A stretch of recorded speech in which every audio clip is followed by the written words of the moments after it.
Hello' friends, কি খবৰ? আশা কৰোঁ সকলো ঠিকে আছে। তো আজি মই আপোনালোকৰ কাৰণে এটা নতুন ভিডিঅ' লৈ আহিছোঁ। আজিৰ ভিডিঅ'টোত আপোনালোকে দেখা পাব কুঁহিয়াৰৰ পৰা মানে কি ক'ম, কুঁহিয়াৰ গছৰ পৰা এইবিলাক কুঁহিয়াৰ গছ। তো কুঁহিয়াৰ গছৰ পৰা গুড়টো কেনেকৈ হৈ যায়, মানে আমি যিটো গুড় খাওঁ জলপানৰ লগত, চাহৰ লগত, কিবা কিবি তেনেকৈ। তো সেই গুড়টোনো কেনেকৈ হৈ যায়, কি কথা কি নাই, তো মই আপোনালোকক এই ভিডিঅ'টোত A to Z গোটেইখিনি বস্তু দেখাবলৈ চেষ্টা কৰিম। গুড় কেনেকৈ হয়, কি কথা কি নাই, তো কেনেকৈ পেৰে, কেনেকৈ কি কৰে। তো ব'লক ভিডিঅ'টো আৰম্ভ কৰোঁ।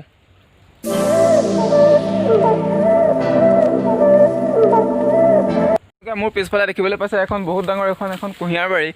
তো ইয়াত কুঁহিয়াৰখিনি কটাৰ পিছত মানে তো মানুহে ঠেলাত হওক, গাড়ীত হওক, মানে যিহতে পায়, যিহত সুবিধা হয়, কিছুমানে কাণতো, ওচৰত থাকিলে কাণতে দাঙি লৈ যায়। মানে তো যাৰ যেনেকৈ য'ত সুবিধা হয়, তো তেনেকৈ ইয়াৰ পৰা কুঁহিয়াৰখিনি লৈ যোৱা হয়। লৈ যোৱাৰ পিছত মানে আগতে কি হৈছিলে, আগতে আপোনাৰ ম'হ বা গৰুৰ দ্বাৰা এনেকৈ মেচিন থাকে মাজতে, তো ম'হটো ঘূৰি থাকে, তাৰপিছত তেনেকৈ ধৰি লওক কুঁহিয়াৰখিনি পেৰা হৈছিলে। তো আজিকালি সেইবিলাক দিন গ'ল আৰু আজিকালি চব মেচিনত কাম কৰা হয়, তো মেচিনত কুঁহিয়াৰ পেৰা হয়। তো গতিকে মই আপোনালোকক দেখাই আছোঁ কেনেকৈ কি কৰে।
আপোনালোকে দেখি আছে এনেকৈ মানে আজিকালি মেচিনত কুঁহিয়াৰ পৰা হয়। যে আগতে এইবিলাক বস্তু আচলতে গৰু ম'হ আদিৰ দ্বাৰা মানে ধৰি লওক এনেকৈ বেলেগ এটা ছিষ্টেমত কুঁহিয়াৰ কৰিছিলে। তো আজিকালি অলপ ষ্টেণ্ডাৰ্ড হৈ গ'লতো, তো সেইটো কাৰণে মেচিনত কৰে। তো এনেকৈ কুঁহিয়াৰখিনি ইয়াত চব পেৰা হয়, বাৰীৰ পৰা আনি পেলাই কুঁহিয়াৰখিনি ইয়াতে ধুনীয়াকৈ ঠিক কৰিলে মানে ৰসখিনি উলিয়াই লয়।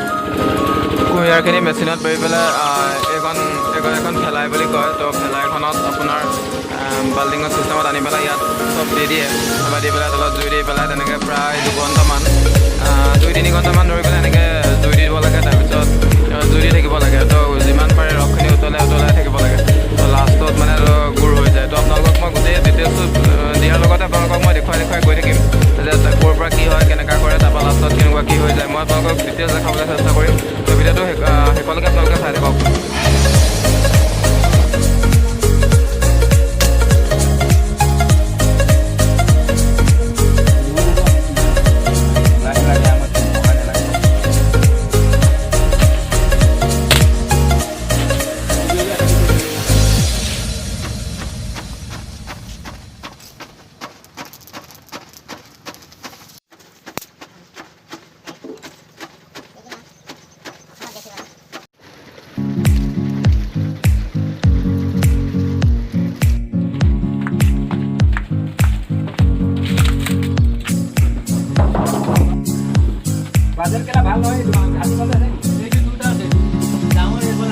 গুড়খিনি এইকেইটা হৈ গ'ল বনাই পেলাই তাৰপিছত আপোনালোকে নমাই দিয়া হয় নমাই দিয়াৰ পিছত অলপ দেৰি গোটাৰ পিছত বস্তুখিনি ঠাণ্ডা হৈ যায় তো আপোনালোকে চাই লওক বস্তুখিনি ঠাণ্ডা হৈ যাব তাৰপিছত এনেকৈ টিঙত বা হওক বা পাচিত কিবা বস্তুখিনি ছাইড কৰি দিয়া হয় তাৰপিছত তাৰ পৰা ঠিক অলপ দেৰি পিছত আপোনালোকে দেখা পালে কেনেকৈ বস্তুটো বনোৱা হয় তাৰপিছত মানে ধৰি লওক যেতিয়া নমাই দিয়া হয় তাৰপিছত টিং যিবিলাক তেলৰ টিং থাকে ন টিংবিলাকে হওক বা পাচিত হওক বস্তুটো মানে দি পেলাই ঠাণ্ডা কৰি দিয়াৰ পিছত এইটো অলৰেডি ঠাণ্ডা হৈ যায় আৰু গোট মাৰি ধৰে ন তাৰপৰা সেইটো গুড় হৈ যায় তো তেনেকৈ গুড় বনোৱা হয় যদি ভিডিঅ'টো আপোনালোকে চাই ভাল পালে ভিডিঅ'টো লাইক এটা কৰি দিব কমেণ্ট কৰি জনাব আপোনালোকে গুড় চুৰ এনেকৈ দেখুৱাইছে নাই এনেকৈ বনোৱা কিবা কিবি কথা বাকী একো নাই ছাবস্ক্ৰাইব কৰি দিব আৰু কেতিয়াবা ভিডিঅ' দি থাকোঁ